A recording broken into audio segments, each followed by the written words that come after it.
L'idée est simple, hein, c'est est-ce que l'ordinateur ne pourrait pas être un outil technique traditionnel en fait.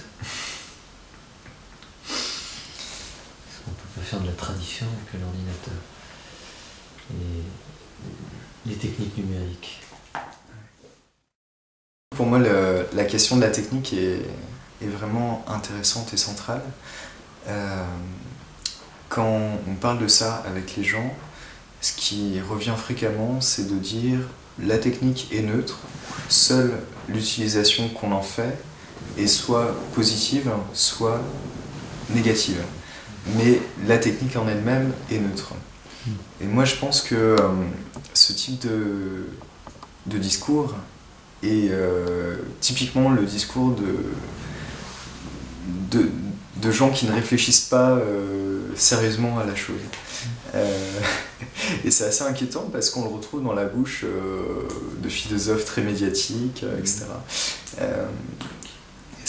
Alors je ne donnerai pas de nom parce que j'ai pas envie de me faire d'ennemis tout de même trop vite, mais c'est assez inquiétant de voir à quel point on est limité à cette question de l'usage.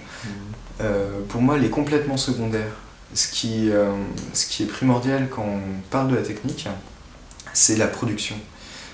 Avant de pouvoir utiliser un ordinateur de manière positive ou négative, il faut produire cet ordinateur.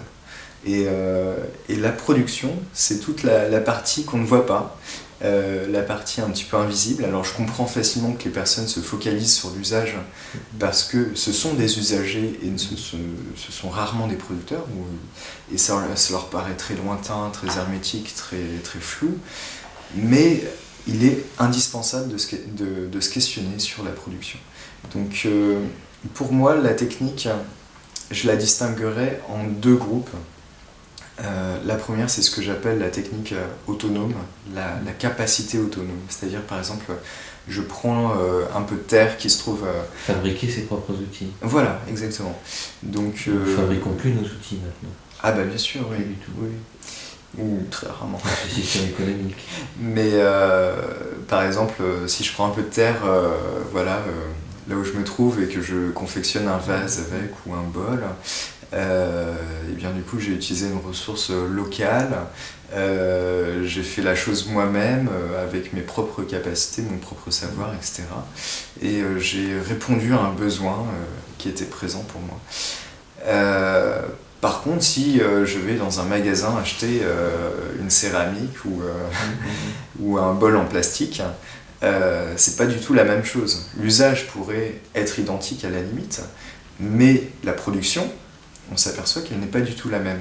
Alors un bol en plastique va nécessiter de l'extraction de matières premières, tout un réseau routier pour acheminer ces matières premières, des usines et des machines pour transformer la matière première,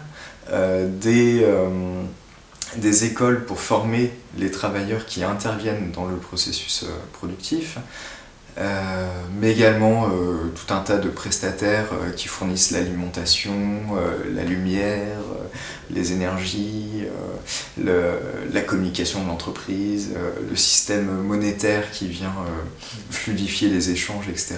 Donc on s'aperçoit très vite que si on remonte l'intégralité de l'arborescence productive, le bol en plastique que je vais acquérir dans un magasin aura nécessité l'interaction de millions et de millions de personnes. Et c'est ça la grande différence avec un bol que j'aurais produit moi-même dans mon jardin. Et donc pour fédérer un si grand nombre de personnes, on est obligé d'avoir une structure, souvent une structure étatique, qui joue un peu le rôle du chef d'orchestre, pour s'assurer que tout le monde va remplir sa petite part dans l'immense chaîne productive. Donc la structure étatique, elle permet non seulement de fédérer un grand nombre d'anonymes et de faire que la société n'implose pas trop vite, mais elle permet également cette orchestration de la production. Et cette production-là, moi je l'appelle une production systémique.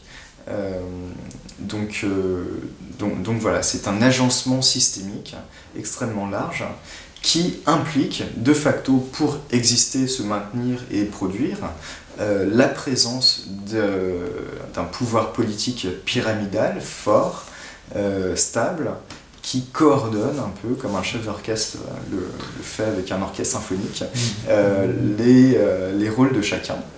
Et pour ce faire, il est obligé de recourir à des outils coercitifs, par exemple une éducation nationale qui dispense à peu près la même vision du monde à tout le monde, la présence d'une police qui est là pour écarter les perturbateurs, la présence d'une armée pour défendre les frontières de cet agencement,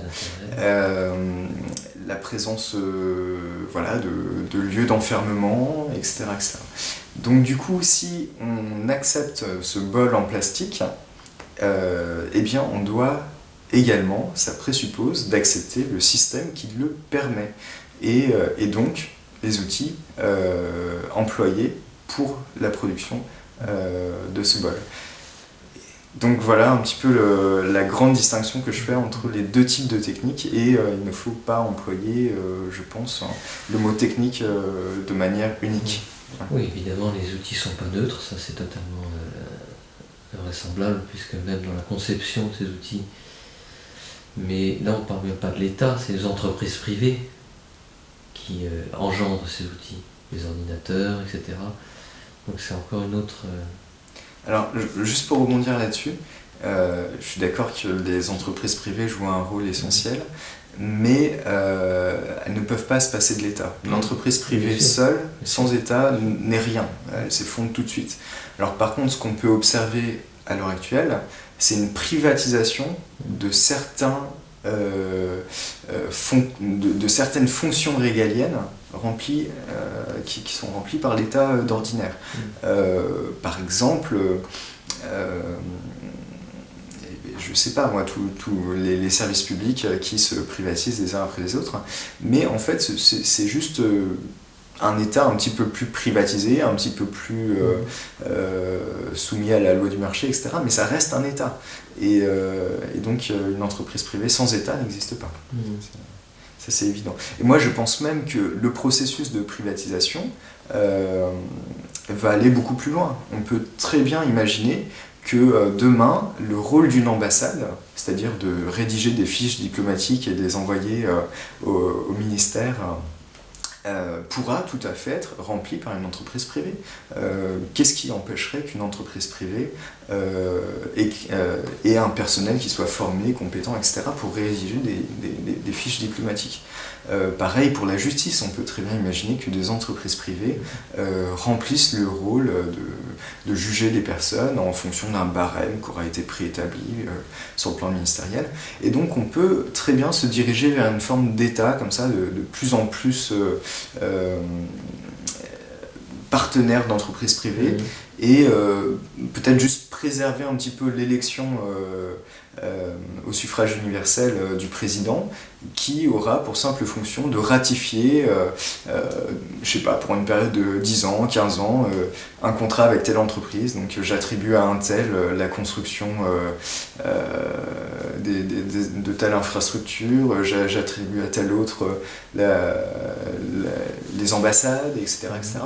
Et vu qu'il y aura très peu d'entreprises en mesure de fournir de services si importants et si complexes, ce seront très souvent les mêmes entreprises qui jouiront de ces contrats d'exclusivité. Et le président se réduira un petit peu à ce personnage qui ratifie au début de son mandat. Voilà. Et alors, est-ce qu'on pourrait construire nos propres ordinateurs, de nos propres mains? Alors, c'est une très bonne question. Personnellement, je ne le pense pas.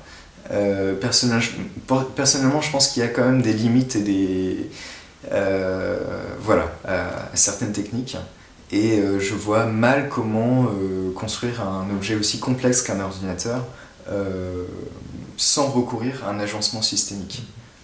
Il faut une quantité de matières premières.